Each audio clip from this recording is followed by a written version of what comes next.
game, and I guarantee you this argument is going to fall apart.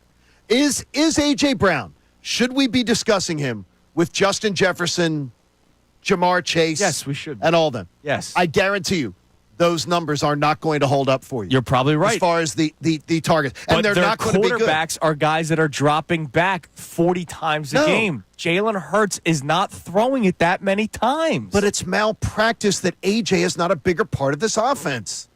Okay, so then you give him more. And look, I'm not saying I don't want A.J. Brown to have more. If I could target A.J. Brown every freaking time, I would do it. And I believe that. He's a top 5 wide receiver. And just last week when we did our second opinion segment, I said, look, there's a difference between Devontae Smith and A.J. Brown. There's a difference from good to great. And A.J. Brown is great. But there's going to be games where he's not going to get as many targets because he's got to spread the football around. With Dallas Goedert out of that game on Sunday, there was no reason to have to spread around. He had a bad game. Again, Jalen Hurts had a horrible game. That was his worst game of the season, was against the Panthers. That is a game you lean on A.J. Brown. Well, they leaned on Saquon like they always do. You can lean on Saquon and still. How many times did he throw it on Sunday? 21 times, I think. Yeah. And he threw it 4 times to A.J. Brown?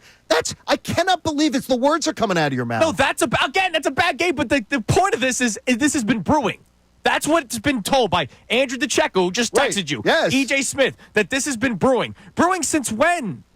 No, but brewing since the game against the Baltimore Ravens, where you were a big part of the offense, but I'm sorry you took a back seat to the best running back in the league. Same with the Rams game, which, by the way, you had 109 yards and a touchdown in that game. Wow, I can't. This might be the biggest disconnect we've ever had. Yeah, I can't understand at all how you're okay with this.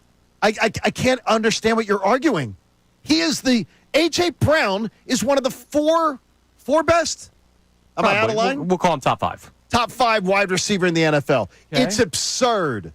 In any full game, in any game, that he's getting 5 or 6 targets even.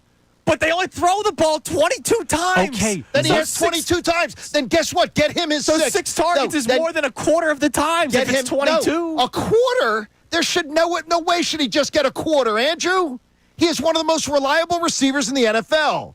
He's one of the guys who you throw it to him, he is great at a jump ball. He's great at a contested ball. I know these things, John. I'm not learning anything here. It sounds here. like you don't know these things. No, what are you talking about? 25% of the targets for a passing team, if they're going to throw it, and he's only getting 25% of the targets, that's ridiculous. All right.